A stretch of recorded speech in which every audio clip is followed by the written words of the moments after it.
एंटही मोहब्बत पार्ट 13। इधर ये सभी अपने पार्टनर के साथ में राधिका धीर के साथ हो जाती है और नंदिनी अंश के साथ। और बेचारे सिंगल लोग सिंगल ही घूम रहे थे। ये देखकर देव का मुंह बन जाता है। देव सबसे बोला कोई भी बिना बताए कहीं नहीं जाएगा। इससे चिढ़ते हुए नंदिनी बोली, देव पहले देखो तुम सबको, कोई छोटा बच्चा नहीं है ना, सभी बड़े हैं, तो फिर तुम हमें ऐसे क्यों बच्चों के जैसे सब समझा रहे हो, जैसे हम मेला में गुम जाएंगे। नंदिनी ये बोलते हुए अंश के साथ आगे निकल जाती है। वहीं पीछे पलक थी, देव को अवॉइड करती है, जिससे देव हैरान रह जाता है और खुद से बोला, आखिर ये लड़की मुझे क्यों घूर रही है। लेकिन फिर उसे ऑफिस वाली बात याद आती है, तो ये सोचकर देव के फेस में स्माइल आ जाती है। अब वो सभी मेले में चले जाते हैं।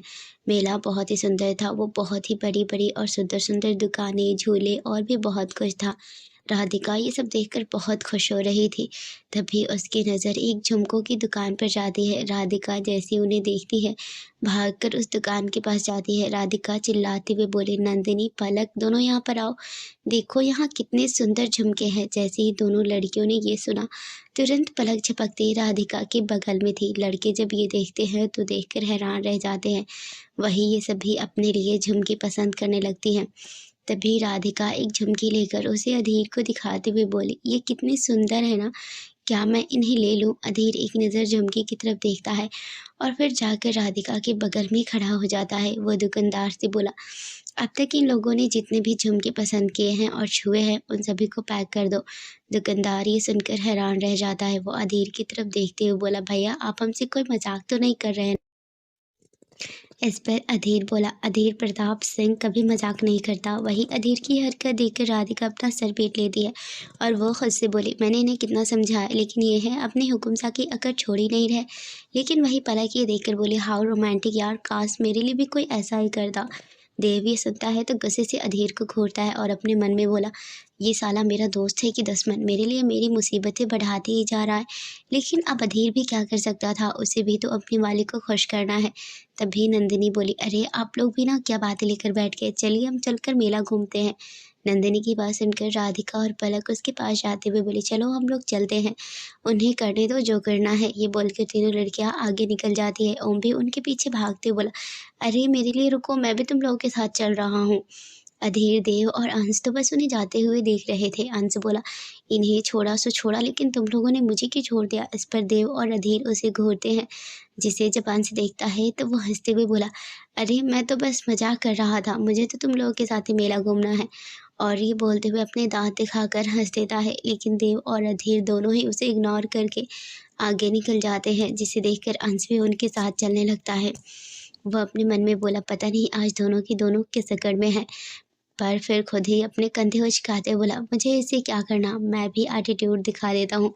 ये बोलकर अंश अपना मुंह बनाते हुए देव और अधीर के साथ चलने लगता है। वही मेले के बाहर एक ब्लैक कलर की चमचमाती कार आकर खड़ी होती है। कार में बैठा किरण अपने फ़ोन से किसी को कॉल करता है। बहुत देर तक कॉल करने के बाद भी उसका कॉल कोई रिसीव नहीं करता। करण इस पर खुद से बोला, लगता है सब मेला घूम रहे हैं, इसलिए कॉल नहीं उठा रहे, पर कोई बात नहीं, मैं खुद ही उन्हें ढूंढ लूँगा। करण ये बोलकर फिर से अपनी कार स्टार्ट करता है और कार को पार्किंग में लगाकर खुद भी मेले में आ जाता है। करण मेले लगी दुकानों को देखते हुए जा रहा था। उसे सब कुछ बहुत पसंद आता है। तभी करण की नज़र एक दुकान की तरफ जाती है, जहाँ देखकर उसके दिल की धड़कन बढ़ जाती है। करण का हाथ अपने आप उसके सीने में पहुँच जाता है। करण अपने सामने देखते हुए बोला, ये मुझे अचानक से क्या होने लगा और मेरा दिल इतनी तेज क्यों धड़क रहा है। करण को ये बात समझ नहीं थी कि उसके साथ ये क्यों हो रहा है, लेकिन इस वक्त उसकी नज़र एक मुस्कुराते हुए चेहरे पर थी। सामने की दुकान में एक लड़की झुमके देख रही थी और उन्हें अपने कानों में लगाकर अपनी दोस्तों को दिखाकर पूछ रही थी। येलो कलर की अनारकली सूट में वो लड़की किसी परी से कम नहीं लग रही थी। उसकी वो काजल से सनी हुई बड़ी बड़ी आंखें, गुलाब की पंखुड़ी से गुलाबी होंठ और उसकी सुंदरता में चार चांद लगाते उसके गाल में पड़ रहे डिम्पल, जो हंसते वक्त उसकी सुंदरता को और बढ़ा रहा था। बेचारा करण तो पहली नज़र में ही उस लड़की पर अपना दिल हार बैठता है। वो एक जगह पर खड़ा होकर बस उस लड़की को ही देखे जा रहा था। उसकी मुस्कान, उसकी अदा, उसका हंसना करण को अपना दीवाना बना रहा था। करण तो उसमें इतना खो गया था कि वो ये तक भूल गया कि वो अभी मेले में है। लेकिन एक आदमी वहाँ से करण को धक्का देते हुए निकल जाता है। जिससे करण अपने होश में आता है और वो जब सामने देखता है तो देखकर उसकी आंखें हैरानी से बड़ी हो जाती है। कहाँ गई वो लड़की? करण परेशान होते हुए खुद से बोला, क्योंकि इस वक्त वो लड़की करण के सामने नहीं थी। बेचारा करण उस लड़की को पागलों के जैसे वहाँ यहाँ चारों तरफ देखता है, लेकिन वो लड़की उसे कहीं भी नहीं दिखती, जिससे करण का मुंह उतर जाता है। करण को अब बहुत ही बुरा लग रहा था, क्योंकि वो लड़की वहाँ से चली गई थी। बेचारा करण, पहली बार तो उसे कोई लड़की पसंद आई, पर वो लड़की भी अपनी पहली नज़र उसका दिल चुराकर गायब हो गई। करण अपना मुंह लटका कर अब उसी दुकान के सामने खड़ा था और उन झुमकों को देख रहा था। तभी उसकी नज़र उस झुमके पर जाती है जिसे वो लड़की ट्राई कर रही थी। करण उसे दुकान से खरीद लेता है और फिर उस झुमके को देखते बोला, तुम कहीं भी चली जाओ मिस झुमका, लेकिन एक दिन मैं तुझे ज़रूर ढूंढ लूँगा। करण की आंखों में उस लड़की के लिए प्यार साफ साफ दिख रहा था कि पहली नज़र में ही वो उससे कितना अट्रैक्ट हो गया है। फिर वहाँ से चला जाता है। वहीं राधिका, नंदिनी और पलक तीनों घूमते घूमते झूले के पास पहुँच जाती है। झूले को देखकर नंदिनी खुश होते हुए, चलो हम सब झूला झूलते हैं। पलक झूले को देखकर बोली, नहीं यार नंदिनी, मुझे झूले से डर लगता है, मैं नहीं जा रही तुम लोगों के साथ। देव जब ये सुनता है तो अपने मन में बोला, क्या इससे भी किसी चीज़ से डर लगता है? इसे देखकर तो डर को भी डर लग जाता होगा। देव ये बोलकर हंसने लगता है। वहीं नंदिनी पलक को झूले में जाने के लिए मना लेती है। अधीर ये देखकर खुश हो जाता है और तुरंत जाकर राधिका का हाथ पकड़कर उससे बोला, चलो हम चलते हैं। राधिका और अधीर दोनों झूले में चले जाते हैं। नंदिनी भी अंश का हाथ पकड़ लेती है। अब बचे पलक और देव, दोनों एक दूसरे को देख रहे थे। पलक बोली, मैं इसके साथ झूले में नहीं जा रही। नंदिनी बोली, लेकिन क्यों? अभी तुम तो हम लोगों के साथ झूले में जाने के लिए हाँ किया था, इसके साथ नहीं। पलक ये बात देव को देखते हुए बोल रही थी, जिसे सुनकर देव का मुंह बन जाता है और वो अपनी आंखें छोटी करते बोला, अच्छा बेटा, तुम मेरे साथ झूले में नहीं जाना चाहती ना, लेकिन मैं भी देव राठौड़ हूँ, देखता हूँ तुम कैसे नहीं जाती झूले में। देव के फेस में एक तिरछी मुस्कान आ जाती है, जिसे पलक भी देख लेती है। ये देखकर पलक देव पर गुस्सा करते हुए बोली, तुम हंस क्यों रहे हो? देव को ये सुनकर और हंसी आ जाती है। वो हंसते हुए दूसरी तरफ देखने लगता है। पलक तो इससे और चिढ़ जाती है। वो चिल्लाते हुए बोली, मैंने पूछा ना कि तुम हंस क्यों रहे हो? देव हंसते बोला, कुछ भी नहीं, मैं तो बस ऐसे ही हंस रहा था। और फिर धीरे से खुद से बोला, मुझे तो लगा था कि ये बड़ी शेरनी है, लेकिन ये तो डरपोक निकली। जिसे पलक सुन लेती है। वो अपनी कमर पर दोनों हाथ रखकर गुस्से से देव की तरफ देखते बोले, तुमसे किसने बोला कि मैं डरपोक हूँ? देव भी उसी टोन में बोला, अच्छा यदि तुम डरपोक नहीं हो तो फिर झूले में क्यों नहीं जा रही? पलक ये सुनकर अपनी नज़रें चुराते बोली, वो तो मैं इसीलिए नहीं जा रही क्योंकि मेरा मन नहीं है, इसके अलावा और कोई भी बात नहीं है। देव ये सुनकर हंसने लगता है और हंसते बोला, ठीक है मैं तुम्हारी बात मान लेता हूँ। लेकिन पलक को अब कहाँ चैन पड़ने वाला था। वो फिर से बोली, देखो मैं तुमसे फिर से बता देती हूँ, मैं सच बोल रही हूँ, मुझे कोई डर वर नहीं लगता। लेकिन देव के हंसते हुए चेहरे को देखकर पलक को गुस्सा आ जाता है और वो गुस्से से बोली, तुम्हें मेरी बात पर यकीन नहीं हो रहा? मैं अभी तुम्हें साबित करके दिखाती हूँ। पलक भी ताव ताव में झूला झूलने के लिए चली जाती है, जहाँ पर उसके साथ कोई और नहीं बल्कि देव ही बैठा था। पलक को तो झूले में बैठने में ही डर लग रहा था, लेकिन वो देव के सामने खुद को कमज़ोर नहीं दिखाना चाहती थी, इसीलिए वो हिम्मत करके बैठी रही। वहीं अधीर ने इस वक्त राधिका के हाथ को अपने हाथ में लिया हुआ था, जिससे राधिका ब्लश कर रही थी। दोनों ही साथ में बहुत खुश थे। वहीं हमारी नंदिनी भी अपने अंश के साथ थी, लेकिन उसकी नज़र तो अब भी देव और पलक पर थी, जिसे ऐसे देखते हुए अंश उससे बोला, क्या हुआ बेबी, तुम उन लोगों को ऐसे क्यों देख रही हो? नंदिनी दोनों को देखते हुए, मैं तो बस ये देख रही हूँ कि अब आगे क्या होने वाला है। अंश नासमझी से बोला, मतलब? मैं कुछ समझा नहीं। नंदिनी हंसते हुए अंश की तरफ देखती है और उससे बोली, कोई बात नहीं, तुम्हें सब समझ में आ जाएगा। अंश अब नंदिनी की नज़रों का पीछा करता है तो ये देखकर वो भी समझ जाता है कि नंदिनी किस बारे में बात करने वाली है। वहीं दूसरी तरफ कुछ कार मेले के बाहर आकर रुकती है, जिसमें से हट्टे कट्टे आदमी बाहर आते हैं। उन सभी के निकलने के बाद एक और आदमी बाहर आता है। वो कार से बाहर आकर अंगड़ाई लेता है। आदमी खुद से बोला, आज इतने दिनों के बाद मुझे फिर से उससे मिलने को मिल रहा है और आज तो मैं उसे भी ऊपर भेज कर रहूँगा।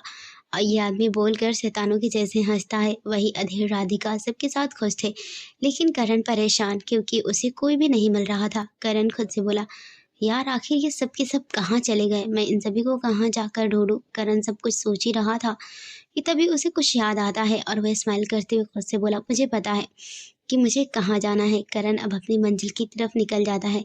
वो जिस रास्ते से भी जा रहा था, वहीं पर लड़कियां उसे घूर घूर कर देख रही थी। उन सभी के दिमाग में एक ही बात चल रही थी कि काश ये मेरे बॉयफ्रेंड होता, लेकिन करण उन सभी को इग्नोर करके सीधा वहाँ से निकल जाता है। इधर झूले में सभी बैठे हुए थे। पलक हिम्मत करके ये दिखाकर तो बैठ गई थी कि उसे डर नहीं लग रहा है, पर जैसे ही झूला चालू होता है वो वैसे ही पलक डर के मारे जोर जोर से चिल्लाने लगती है, इसे बंद करो, मुझे डर लग रहा है। पलक की बात कोई भी नहीं सुन पा रहा था सिवाय देव के, क्योंकि वहाँ पर बहुत शोर था। पलक तो डर के मारे देव से लिपटे हुई थी। देव को तो इस वक्त बहुत मजा आ रहा था। वही राधिका, अधीर, अंश और नंदिनी चारों इस राइड को एंजॉय कर रहे थे। तभी राधिका की नज़र पलक पे जाती है, जिसने डर के मारे देव को गले लगा लिया था। राधिका ये देखकर परेशान होने लगती है तो अधीर से बोली, हमें इस झूले को रुकवाना चाहिए। देखिए पलक कितना डर रही है। अधीर भी ये देखता है और उसकी नज़र देव के फेस पे जाती है, जिसमें एक अलग ही शांति थी। अधीर राधिका से बोला, हमें कुछ भी नहीं करना, देव सब कुछ संभाल लेगा। राधिका, लेकिन पलक डर रही है। तो अधीर उसके फेस को अपनी तरफ करते बोला, मैंने बोला ना कि देव उसके साथ है, तो तुम चिंता मत करो। अधीर की ये बात सुनकर राधिका अब कुछ भी नहीं बोलती, वो भी अधीर का हाथ पकड़ लेती है। अधीर ये देखकर स्माइल करता है। थोड़ी देर में जब झूला रुकता है, सभी झूले से बाहर आते हैं। देव पलक को सहारा देकर बाहर ला रहा था। उसे देखकर नंदिनी पलक से बोली, क्या हुआ, तुम इतनी थकी हुई सी क्यों लग रही हो? तो इस पर पलक कुछ भी नहीं बोलती, बस देव की तरफ घूर कर देखती है, क्योंकि उसी ने तो उसे झूले में जाने के लिए चैलेंज किया था। वही देव को हंसी आ रही थी पलक को ऐसे देखकर। पलक देव को घूरते हुए अपने मन में बोली, तुमने ये जानबूझकर किया है ना, मुझे परेशान करने के लिए। अब तुम देखो मैं तुम्हारा क्या करती हूँ। सभी यहाँ पर बातें कर रहे थे, तभी अधीर के फ़ोन में एक नोटिफिकेशन आता है और अधीर अपना मोबाइल निकाल कर देखता है, जिसे देखकर उसके फेस में एक डबल स्माइल आ जाती है। लेकिन अधीर उसे जल्दी ही सबसे छिपा लेता है। अधीर देव की तरफ देखता है और कुछ इशारा करता है। देव अधीर को देखकर समझ जाता है कि क्या बात है। अधीर अब अंश और बाकी सबसे बोला, चलो अब हम सब चलकर आइसक्रीम खाते हैं, फिर बाकी का मेला घूमेंगे। आइसक्रीम का नाम सुनकर तो राधिका की आंखें ही चमक जाती हैं और वो खुश होते हुए बोली, हाँ हाँ जल्दी चलो। अधीर जब ये देखता है तो स्माइल करते हुए अपने मन में बोला, सच में ये अभी भी पूरी की पूरी बच्ची है, इसे देखकर कौन कहेगा कि ये जैसलमेर की हुक्मरानी सा है। अधीर के फेस में स्माइल थी। वो सभी आइसक्रीम पार्लर जाते हैं, जहाँ जाकर सभी अपनी पसंद की आइसक्रीम मंगवाते हैं। अधीर सही मौका देखकर देव को इशारा करता है। देव बोला, यार मैं तो अपना वॉलेट कार में ही भूल गया हूँ, मैं अभी लेकर आता हूँ। इस पर नंदिनी बोली, रहने दो देव, हम सभी के पास पैसे हैं, इसीलिए तुम नहीं जाओ। देव बोला, अरे ऐसे कैसे, तुम सब अपने पैसों से अपने लिए सामान लोगे तो मैं भी तो अपने लिए सामान लूँगा ना। नंदिनी ये सुनकर हैरानी से बोली, क्या कहा तुमने, तुम यहाँ से सामान लोगे? देव बोला, और नहीं तो क्या, मैं यहाँ से सामान नहीं ले सकता। नंदिनी बोली, ऐसी बात नहीं है, तुम ले सकते हो, लेकिन आज से पहले मैंने तुम्हें कभी भी मेले से सामान लेते नहीं देखा ना। देव भी उसी टोन में बोला, तो आज से पहले तुम मेरे साथ मेला कभी आई ही कहाँ हो। ये सुनकर नंदिनी सोचते हुए, हाँ ये बात भी है। देव अब वहाँ से जाने लगता है तो अधीर पीछे से बोला, रुको मैं भी तुम्हारे साथ आता हूँ। दोनों लड़के बहुत से चले जाते हैं। जहाँ थोड़ी दूर आने पर अधीर बोला, चलो तो फिर कुत्तों को उनकी औकात दिखाने का वक्त आ गया है। देव ये सुनकर खुश होते बोला, बिल्कुल, मैं तो इसके लिए बहुत ही एक्साइटेड हूँ। दोनों लड़के अब डेविल स्माइल करते हुए अलग अलग हो जाते हैं। वही वो गुंडे जो अधीर को मारने के लिए आए थे, वो सभी इन्हें ढूंढने में लगे हुए थे, लेकिन उन्हें कहाँ पता था कि वो अधीर को नहीं बल्कि अपनी मौत को ढूंढ रहे हैं। एक आदमी यहाँ वहाँ देखते हुए बोला, आज तो मैं ही मारूंगा उस हुक्मसा को, फिर बॉस मुझसे खुश होकर अपना खास आदमी बना लेंगे। आदमी ये बोलते हुए खुश हो रहा था। तभी पीछे से उसके कान में एक आवाज़ सुनाई दी, सच में क्या तुम उसे मार लोगे? वो आदमी खुद पर प्राउड करते हुए बोला, और नहीं तो क्या। आदमी बोलते हुए पीछे देखता है, लेकिन जैसे ही उसकी नज़र अपने पीछे खड़े इंसान पर पड़ती है तो उसका तो डर से हाल बेहाल हो जाता है। आदमी के पैर कांपने लगे थे और उसके दिल की धड़कन बढ़ चुकी थी। चेहरे का रंग भी उड़ चुका था। आदमी अपनी कांपते हुई आवाज़ में बोला, हुक्म सा। जैसे ही आदमी ने बोला था, अधीर उसके गले में एक जोरदार हाथ मारता है, जिससे वो आदमी वहीं पर बेहोश हो जाता है। वहाँ मौजूद लोग उस आदमी को देखने लगते हैं। अब उसे अपनी गोद में पकड़ते हुए सबकी तरफ देखकर बोला, इसे बस थोड़े से चक्कर आ गया है और कुछ नहीं। अधीर की बात सुनकर सभी उसे इग्नोर कर देते हैं। अधीर भी उसे वहीं छोड़कर आगे निकल जाता है, जिसके बाद कुछ लोग आकर उस आदमी को उठाकर वहां से ले जाते हैं। वही देव इस वक्त एक कपड़ों की दुकान के पास खड़ा था, जहां देव को देखकर एक आदमी पसीने छूट रहे थे और वो उससे छिप रहा था। तभी देव की नज़र उस आदमी पर पड़ जाती है और उसके फेस में एक तरह स्माइल आ जाती है। देव उस आदमी को वहाँ से ऐसे गायब करता है कि किसी को पता ही नहीं चलता। अधीर और देव दोनों मिलकर उन सभी गुंडों को धोते जा रहे थे और पीछे पवन और उसके लोग उस कचरे को साफ कर रहे थे। देव अभी झूले के पास एक आदमी को ध्यान से देख रहा था। तभी पीछे से उसके कंधे पर कोई हाथ रख देता है। जैसे ही देव के कंधे पर हाथ रखता है, देव एकदम से डर जाता है और मुक्का बनाकर पीछे खड़े इंसान पर हमला करता है, लेकिन देव उसे मारता उससे पहले ही उस इंसान ने देव का हाथ पकड़ लिया था। आदमी बोला, तुम ये क्या कर रहे हो? देव ने जब उस आदमी को देखा तो उसकी हंसी निकल गई और वो हंसते हुए बोला, करण, तुम, मुझे लगा कोई और है। देव की ये बात सुनकर करण की आंखें छोटी हो जाती है और वो अपनी छोटी आंखों से देव को घूरते हुए, क्यों, तुम्हें क्या लगा कौन है? देव हंसकर बोला, कोई भी तो नहीं था भाई, मैं तो बस ऐसे ही देख रहा था। लेकिन तभी करण उस आदमी की तरफ इशारा करते हुए बोला, अच्छा तो फिर वो कौन है? देव उस तरफ देखता है और अनजान बनते हुए बोला, कौन आदमी? वहाँ कोई भी नहीं है। ये देखकर करण सीरियस हो जाता है और बोला, अच्छा वहाँ कोई नहीं है तो फिर वो कौन है? एक तरफ इशारा करते हुए देव ने जैसे ही उस तरफ देखा तो उसके फेस में स्माइल आ गई और वो करण के कंधे पर मजाक में मारते बोला, सच में तुम भी ना करण? अब स्माइल करता है तो देव उससे बोला, ये स्माइल बाद में करना और पहले उससे ठिकाने लगाओ, यदि किसी ने देख लिया ना तो अच्छा नहीं होगा हमारे लिए। ये सुनकर करण बोला, हाँ हाँ लगाता हूँ।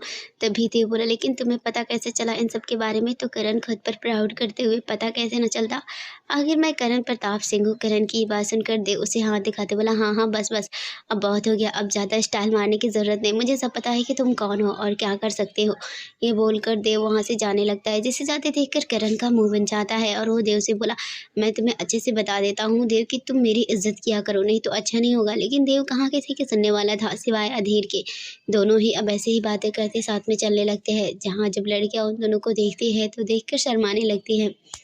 आखिर वो दोनों थे ही इतने हैंडसम, दोनों अब जाकर अधीर से मिलते हैं क्योंकि उन लोगों ने उनसे भी गुंडों को मेले से सफाया कर दिया था। वो तीनों खड़े बात कर रहे थे, तभी वहाँ पर पवन आता है। पवन आकर बोला, उन सभी का क्या करना है? अधीर बोला, पहले तो उन सभी की अच्छे से खातिरदारी करो, फिर उसके बाद मैं आकर देखता हूँ कि इनका करना क्या है। पवन ये सुनकर वहाँ से जाने लगता है तो देव उसे रोकते बोला, अरे तुम कहाँ चल दिए? इस पर पवन देव से बोला, उन लोगों को ठिकाने लगाने। और कहाँ? तो देव पवन के गले में हाथ डालते हुए उससे बोला, क्या भाई तुम दिन भर बस काम करते रहते हो, कभी कभार छुट्टी भी तो लिया करो। ये सुनकर पवन अपनी शांत नज़रों से देव को देखता है, जैसे बोल रहा हो, तुम्हारी वजह से ही तो मुझे कभी छुट्टी नहीं मिलती और तुम बोल रहे हो आराम करो। पवन के मन की बात को देव समझ जाता है, इसीलिए हंसते हुए उस बात को टालते हुए बोला, अरे मेरे भाई, पुरानी बातों पर मिट्टी डालो और चलो मेरे साथ, हम लोग चलकर साथ में मेला घूमते हैं, उन्हें हमारे लोग संभाल लेंगे।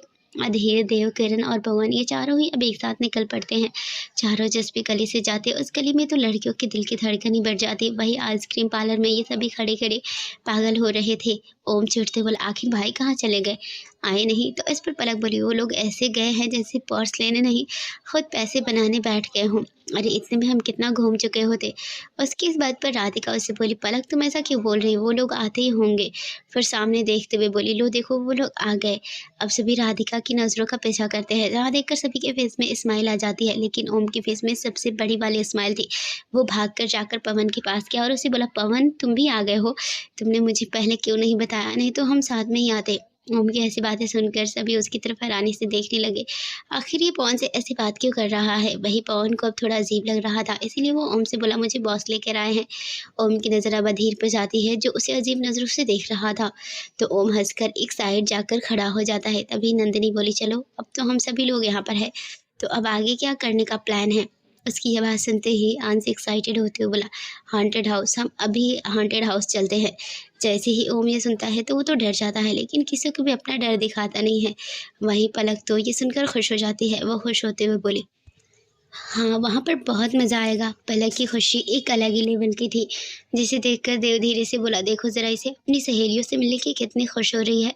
पवन ये सुनकर बोला, क्या इनकी कोई फ्रेंड हॉन्टेड हाउस में काम करती है? देव पवन के गले में अपना हाथ डालते हुए बोला, अरे नहीं भाई, मैं तो उन चुड़ैलों की बात कर रहा हूँ जो हमें वहाँ डराने वाली है, आखिर उन सभी की सरदार जो है। पवन जैसे ये बात सुनता है तो उसकी आंखें हैरानी से बड़ी हो जाती हैं और वो एक नज़र देव की तरफ तो दूसरी तरफ पलक की तरफ देखता है। वही पलक ने देव की बात सुन ली थी। वो गुस्से से देव की तरफ देखते बोली, तुम होगे भूत समझे, तुम तो राक्षस, शैतान, डेविल, मॉन्स्टर, बरगद के पेड़ में उल्टे लटकने वाले बैताल हो और भी बहुत कुछ। पलक एक ही सांस में देव को इतना कुछ बोल देती है कि उसे खुद भी पता नहीं चलता कि उसने क्या क्या बोला है। वहीं बेचारा देव और बाकी सब तो पलक की बात सुनकर सदमे में थे कि आखिर ये लड़की इतना कुछ एक सांस में कैसे बोल सकती है। वहीं पवन हैरानी से पलक को देखते हुए अपने मन में बोला, सच में ये भूतनी की सरदार होगी, तभी तो इतना कुछ बोल दिया। वही देव अपने मन में बोला। इतना बोलते बोलते इस लड़की का मुंह नहीं दुखा था। फिर पछताते हुए देव, आखिर किस लड़की को तूने अपना दिल दे दिया। देखना किसी दिन ये लड़की तेरी जान लेकर कर ही मानेगी। राधिका पलक को शांत कराती है और उससे बोली, पलक तुम ये सब क्या बोल रही हो, छोड़ो ये बातें और चलो मेरे साथ। उसके पीछे अब बाकी सब भी चले जाते हैं। वही पवन देव से बोला, बच कर रहना इसे, नहीं तो पता चले किसी दिन सच में तुम बैताल बनकर पेड़ में लटके मिलो। ये बोलते हुए पवन वहाँ से चला जाता है। वहीं देव पवन को घूर कर देखता है। सभी लोग अब हॉन्टेड हाउस के बाहर थे। अधीर और करण जाकर हाउस की टिकट लेकर आते हैं। वहाँ जाने से पहले ही नंदिनी ने अंश का हाथ कस के पकड़ा हुआ था। अंश ये देखकर स्माइल करता है और नंदिनी के कान में धीरे से बोला, बेबी मेरा हाथ अच्छे से पकड़ कर रखना, क्योंकि अंदर ना कई सारी चुड़ैलें घूम रही है। यदि तुम किसी को पसंद आ गई ना तो वो तुम्हें अपने साथ ले जाएंगी। नंदिनी ये सुनकर डर जाती है। उसकी पकड़ अंश के हाथ में कस जाती है। वही कोई और भी था जो इससे डर रहा था, और ये हमारा ओम है। ओम जोर से पवन का हाथ पकड़ लेता है, जिस पर पवन ओम को घूर कर देखता है तो ओम पवन से रिक्वेस्ट करते बोला, प्लीज़ भाई मेरे साथ रहना, मुझे भूतों से बहुत डर लगता है। पवन बोला, जब तुम्हें इतना ही डर लग रहा है तो फिर तुम अंदर क्यों जा रहे हो। इस पर ओम बोला, क्योंकि मुझे दूसरों को दिखाना नहीं है कि मैं कमज़ोर हूँ। यदि मैं डर के कारण नहीं गया तो फिर सभी मेरा मजाक उड़ाएंगे। ओम ये बात पलक की तरफ देखते हुए बोल रहा था, जिसे जब पवन देखता है तो खुद से बोला, सच में लड़कियां भी क्या बला होती है जिनके लिए लड़के भूतों से तक लड़ने के लिए तैयार है। पवन सोच ही रहा था, लेकिन तभी ओम उसका हाथ पकड़कर उसे खींचते हुए ले जाता है। वही पलक तो उपकरण के साथ होली थी और बेचारा देव बिल्कुल अकेला लॉनली था। देव सबको देखता है लेकिन फिर करण को घूरता है तो मन में बोला, साले मुझे लगा नहीं था कि तू ही मेरे प्यार का दुश्मन निकलेगा। फिर रोनी सूरत बनाते हुए अपने आप से बोला, आखिर गलती भी तो मेरी ही है, मुझे पलक को गुस्सा नहीं दिलाना चाहिए था। यही सब सोचते हुए वो हॉन्टेड हाउस के अंदर चला जाता है, जो कि देव अभी अपनी ही सोच में गुम था और चले जा रहा था कि उसके सामने व्हाइट कपड़े पहने, बाल फैलाए और फेस में डरावना सा मेकअप किए एक लड़की आ जाती है। लड़की देव को डराती है। जैसे ही देव की नज़र उस लड़की पर जाती है तो उसकी तो चीखें ही निकल जाती है। देव एक जोरदार चीख के साथ अपने पीछे आ रहे पवन की गोद में लटक जाता है, जिसमें पहले से ही ओम लटका हुआ था। अब जैसे ही देव पवन के ऊपर लटका, पवन चौंक गया। वो चिल्लाकर बोला, व्हाट द हेल, ये सब कुछ क्या चल रहा है और तुम मेरे में ऐसे चिपक क्यों रहे हो। वही ओम भी धीरे से बोला, भाई आपको भी वो से डर लगता है। देव के कानों में जैसे ही ये आवाज़ सुनाई पड़ी वो तुरंत अपनी आंखें खोलता है तो उसके सामने ओम का फेस था, जो बिल्कुल उसे चिपका जा रहा था। देव ने देखा तो चिल्लाकर बोला, ओम तुझे डर लग रहा है तो अपने पवन के पास जाना, मेरे पास क्यों आ रहा है। ओम की आंखें सुनकर छोटी हो जाती है।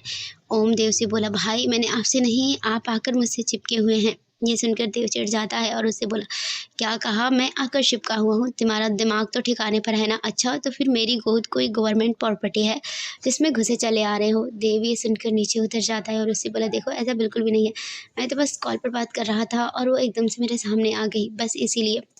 पवन अब अजीब नज़र से देव को देखता है। देव समझ गया था कि उसकी चोरी पकड़ी गई, इसीलिए बोला, हाँ हाँ ठीक है, मैं डर गया था और कुछ, और फिर एटीट्यूड दिखाते हुए वहाँ से चला गया, जिसे ओम और पवन तो बस देखते रह गए। तो वही राधिका इस वक्त अधीर का हाथ पकड़कर आगे बढ़ रही थी और जब उसे डर लगता तो वो अधीर के गले लग जाती। अधीर को तो ये सब बहुत ही अच्छा लग रहा था। अधीर दिल ही दिल बहुत खुश हो रहा था।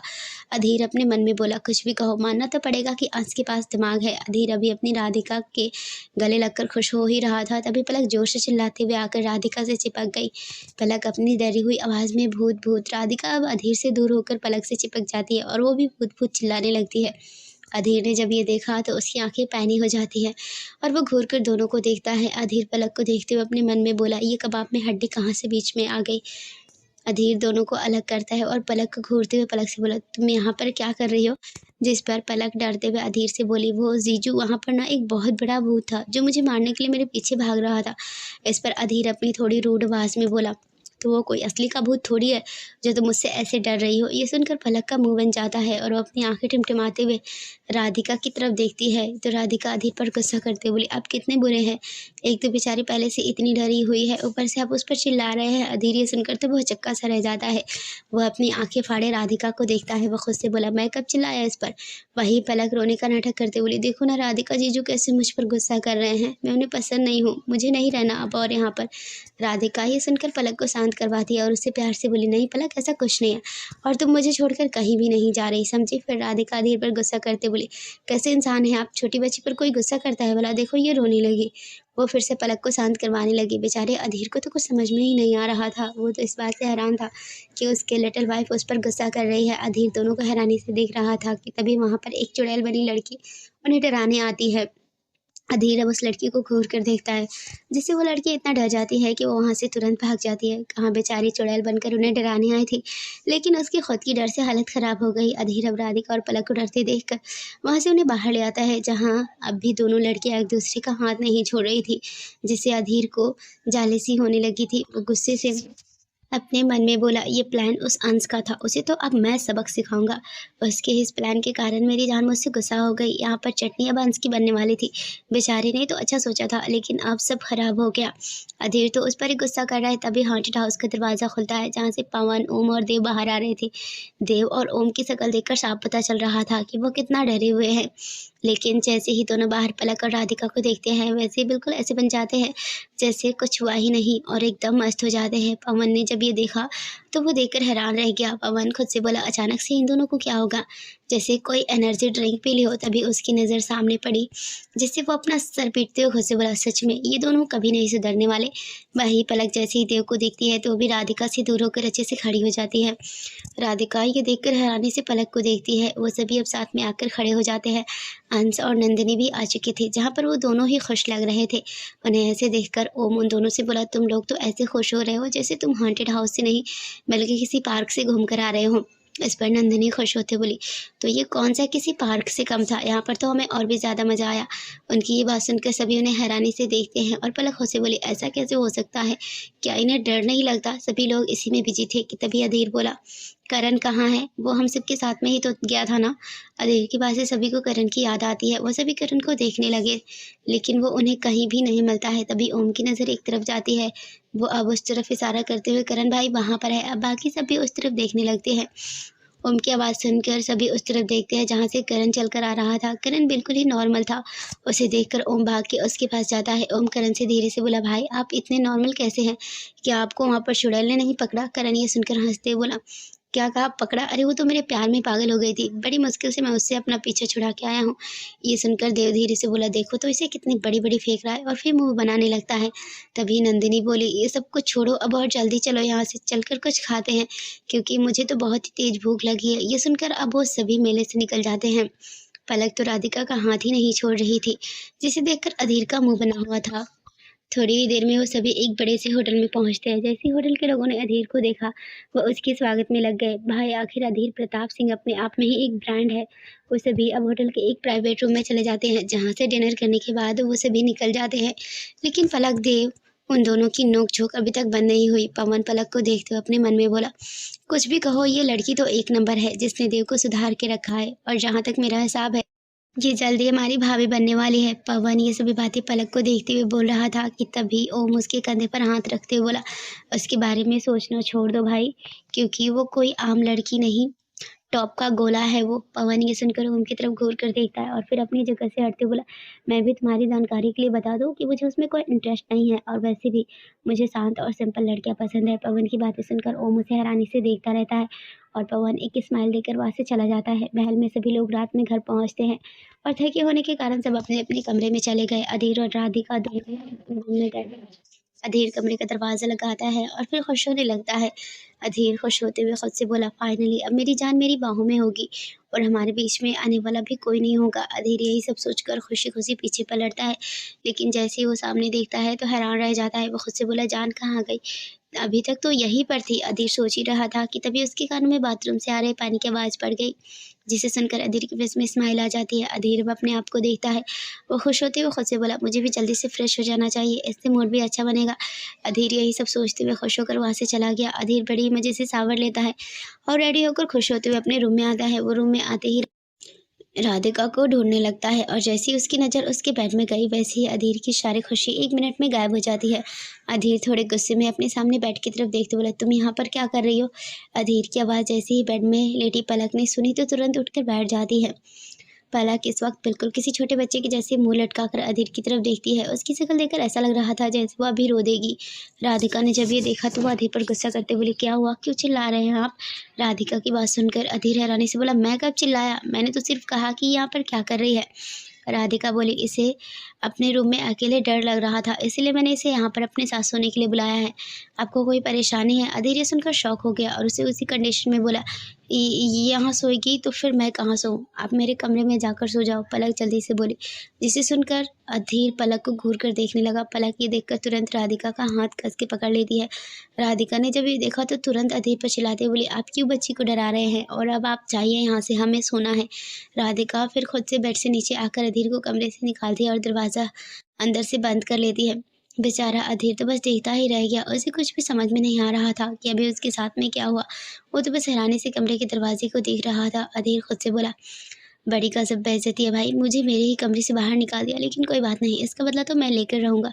अधीर ये बोलते हुए वहाँ से मुँह बनाकर चला गया। इधर देव के कमरे में देव आराम से अपने कपड़े निकाल कर टॉवल लपेट के रूम में नाचते हुए अपने फ़ोन पर कुछ कर रहा था। तभी उसके कानों में अधीर की थोड़ी गुस्से भरी आवाज़ सुनाई दी, ये सब क्या तमाशा मचा रखा है तुमने? देव जब अधीर की बात सुनता है तो एकदम से डर जाता है। डर के मारे देव का मोबाइल भी उसके हाथ से छूट कर नीचे गिर गया था और वह एकदम से पीछे पलटा। अधीर को देखकर देव ने चैन की सांस ली और रिलैक्स होते बोला, तुम हो? मुझे लगा कि पलक आई है, इसलिए मैं डर गया था। ये सुनकर अधीर घूर के देव को देखता है, फिर अपनी थोड़ी गुस्से भरी आवाज़ में बोला, मेरी आवाज़ तुझे किसी लड़की जैसी लगती है? अधीर की आंखें इस वक्त गुस्से से लाल हो चुकी थी। वही देव ने जब ये देखा तो उसका तो गला ही सूख गया। देव जल्दी से बात को संभालते हुए हंसकर बोला, अरे मेरे भाई, ऐसा नहीं है, मैं तुम्हारे बारे में ऐसा कभी सोच सकता हूँ भला? मैं तो सिर्फ मजाक कर रहा था। देव ये बोलते हुए अधीर के कंधे पर अपना हाथ रख देता है, जिससे अधीर उसे घूर कर देखता है। देव अब एक तभी हंसी के साथ अपना हाथ वापस खींच लेता है। अधीर अब जाकर वही सोफे में बैठ जाता है और अपना सिर पीछे टिकाकर आंखें बंद कर लेता है। आज इसे क्या हुआ जो इतनी रात को मेरे कमरे में आया? ऐसे तो मेरे बुलाए नहीं आता जब मैं इसे ड्रिंक करने के लिए बुलाता हूँ। देव यही सब सोच रहा था कि तभी अधीर उसे बोला, अब तुम किस दुनिया में खो गए और खड़े की हो जाकर ड्रिंक लेकर आओ। अब तो देव का दिमाग ही टनक जाता है। वह हैरानी से अधीर की तरफ देखते हुए अपने आप से बोला, आज तक जो इंसान मुझे ड्रिंक करने से रोकता था वो आज खुद ही मुझे ड्रिंक लाने के लिए बोल रहा है। देव को तो अपने कानों पर यकीन ही नहीं हो रहा था। वह वैसे ही खड़ा रहता है। जिसे जब अधीर देखता है तो वो भड़कते बोला, तुम्हें मेरी बात सुनाई नहीं दी क्या, या फिर कान में तेल डालकर आग लगानी पड़ेगी? देव जैसे ये सुनता है तो वह एकदम से डर जाता है। वो जल्दी से बोला, बिल्कुल नहीं भाई, मैं अभी जाकर ड्रिंक लेकर आता हूँ। देव वहाँ से भागता है। तभी अधीर पीछे से बोला, अब की बार पूरे कपड़े में आना, नहीं तो ऐसे ही तुम्हें पूरे जैसलमेर में घुमाऊंगा। देव जैसे ही सुनता है तो वो डर जाता है और जल्दी से अपने कपड़े लेकर भागता है। देव खुद से बोला, ऐसा दोस्त तो ऊपर वाले दुश्मन को भी ना दे जो दोस्त कम और जल्ला ज़्यादा हो। बेचारे देव को तो रोना आ रहा था, लेकिन अब वो कर भी क्या सकता था। इधर राधिका और पलक दोनों बेस्ट फ्रेंड बड़े आराम से सो रही थी, लेकिन वही अधीर और देव दोनों की नींद का दूर दूर तक पता नहीं था। फ्रेंड्स, ये स्टोरी आपको कैसी लग रही है कमेंट करके ज़रूर बताएं और हमारे चैनल को सब्सक्राइब करके बेल आइकन को हिट ज़रूर कर दें। आपके एक लाइक और कमेंट से हमें मोटिवेशन मिलती है, तो एक लाइक और कमेंट ज़रूर से करें। और इस स्टोरी पे अब ज़्यादा रिस्पॉन्स नहीं आ रही है, तो मैं सोच रही हूँ कि इस स्टोरी को अब जल्दी ही एंड कर दूँ, तो आप लोग अपना राय ज़रूर दें। Thanks for watching.